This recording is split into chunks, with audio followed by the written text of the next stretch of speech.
Does your baby scream the moment you buckle them into the car seat, or does that first turn out of the driveway set off a wave of cries that you cannot seem to calm, especially when you're in the front driving? If you're here, I'm guessing you've experienced those car rides that feel more like a test of patience than a peaceful journey. Real quick, I'm going to ask you to hit the subscribe button for my channel, and then I'm going to jump in with a story of my own. I can vividly remember a 1 hour car ride with my 3 month old where I had two other adults in the car to distract him, but nothing would help. I was gripping the steering wheel, heart racing, wondering if I could make it 5 more minutes, let alone for the whole trip. The whole time, those two adults kept insisting that if I would just let him have a sucker, everything would be all right.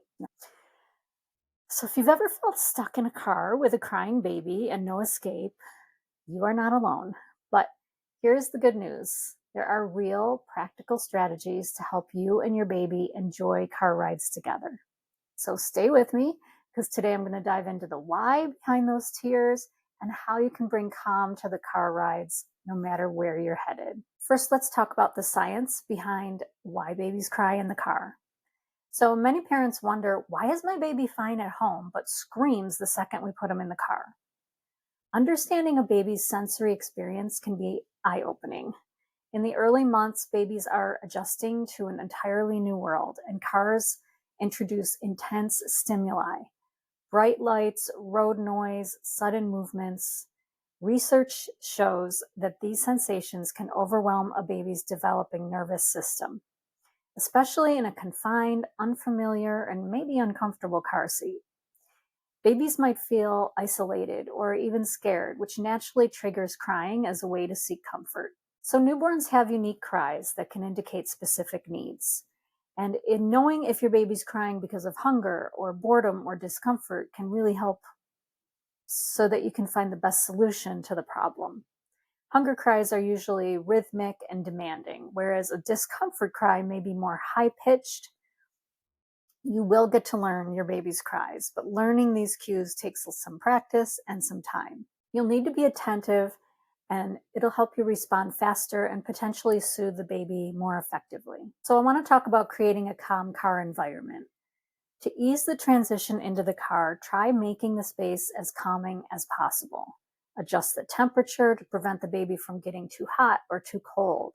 Use window shades to block out harsh sunlight that's, glaring right in their face as you're driving the whole time. Consider playing soothing music at a low volume, or even soft white noise can create like a nice womb-like atmosphere, and it can help to relax your baby. Some parents find success with lullabies or nature sounds, which mimic calming natural rhythms. So, preparing for the car ride. Think of the car trip as a mini event.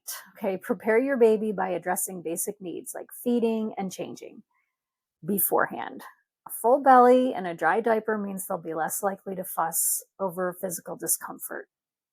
Also, spending a few quiet minutes with your baby before placing them in the car seat can help them feel more connected and secure. This is a sort of pre car ritual that signals to your baby that they're safe and reassured before the journey begins. Of course, all of this takes a little extra time, so you have to plan for that. Many parents don't realize that an uncomfortable car seat can contribute to crying, so check that the car seat is positioned properly and adjusted snugly to fit your baby's size. Babies feel more secure with some support around them.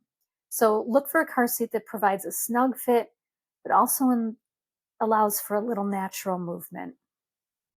Ensuring the car seat is properly reclined can also help prevent strain on the baby's head and neck, which could lead to fussiness or discomfort. Now, toys can work wonders, especially if they're visually engaging, but not overly stimulating. Choose something soft and colorful and safe for the car that won't distract the driver.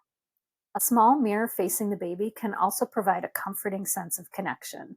This visual stimulation can distract your baby from fussiness and encourage curiosity. White noise can be a lifesaver for some families. The consistent sound can be very soothing because it resembles the hums and rhythms that babies heard in the womb.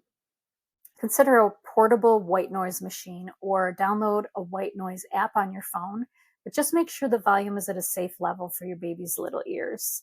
White noise can mask outside sounds that might otherwise startle or wake your baby, making for a smoother ride. Next, I want to talk about understanding your baby's feeding and sleeping schedule. Timing is everything. Timing trips around a baby's schedule can reduce crying episodes significantly. If you plan trips right after a feeding or before a nap, your baby may be more likely to sleep through the car ride. So avoid taking longer trips if your baby's very close to feeding time, as hunger is going to be a common trigger for car crying. Plan your schedule so that the car ride becomes a natural extension of your baby's established rhythm. A gentle, natural scent like lavender can help create a calming atmosphere. But babies are very sensitive to smells, and I would opt first for something that smells like mom. So a shirt, or maybe take that favorite toy and tuck it under mom's pillow for the night before so it smells like mom. But also, lavender is a very common scented item that can be tucked away or used in a car diffuser.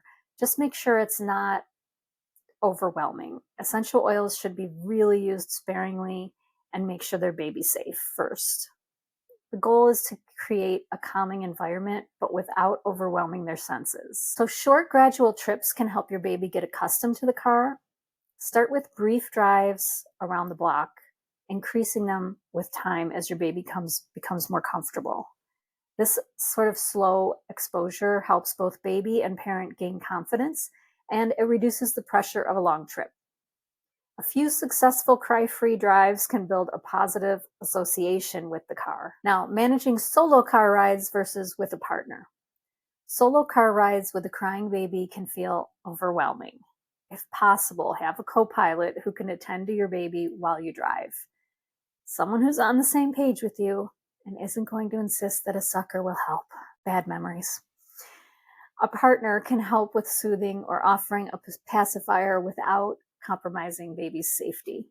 If you're alone, focus on staying calm, and if the crying becomes overwhelming, pull over to safety and comfort the baby instead of trying to soothe them while you're driving. That's just not a good idea. Walking, singing, or humming can work wonders for soothing your baby. Babies are comforted by familiar sounds, especially the sound of mama's voice, which they associate with security. Try singing a gentle lullaby, humming, or even speaking softly about what you see outside or where you're going.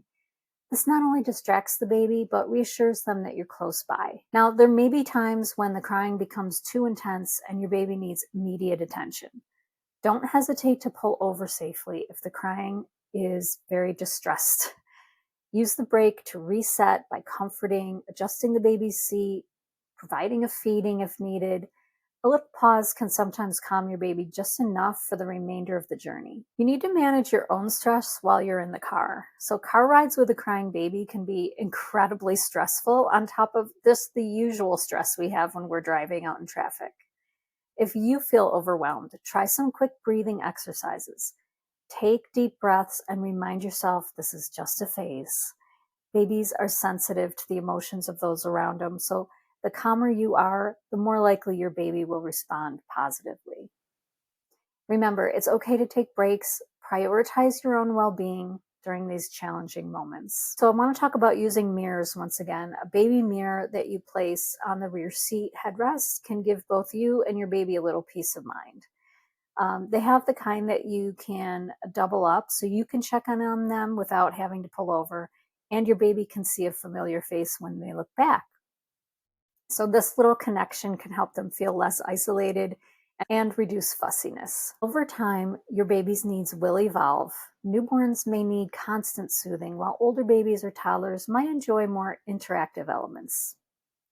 So be flexible and ready to adjust your routine based on your child's age and temperament. What works for one newborn baby may differ for a 6-month-old, so keep experimenting and adapting. Incorporating familiar items for comfort can really make a difference. Bring a small blanket, a favorite toy, or a soft lovey that can make the car feel more like home. Babies are highly receptive to familiar items as they help build a sense of security. This is really for older babies. Newborns, not so much. Just make sure the item is safe for use in the car and doesn't pose any choking hazards. So you're not alone in facing these car struggles. Many parents have their own tried and true strategies, and I want to encourage you to drop in the comments what has best served you. If you've dealt with this issue, please share with others so that they can see what you have done to help remedy this problem. Remember, no two babies are alike, and what works for one may not work for another, but the process is all about finding what's best for your baby and your family. Crying phases in the car are often temporary, but with patience and consistency, you'll learn what your baby needs, what they're looking for, what helps, and what makes it worse. Your baby will become more comfortable over time. So remember, you're doing a good job, and each drive is another opportunity to grow closer to your little one. Remember, the journey of parenting is filled with little moments that make us feel challenged, but also fulfilled. So if your baby's crying in the car, you're not alone. There are so many ways to ease their distress, from creating a calming environment to understanding their cues. These strategies can help transform car rides from stressful to serene. The key is patience and knowing that this phase, like many others, will pass. Your baby will feel more comfortable as they grow, and you'll both adapt to the rhythm of the road together. So trust your instincts, take a deep breath, and keep moving forward. Please, again, let me know in the comments what has helped calm your baby during these car rides, and share your experiences for others who may be watching this video. Follow me for more. I will have practical parenting tips and nurturing guidance for you, and I will see you next time. Thanks for watching. Make sure to hit subscribe and the notification bell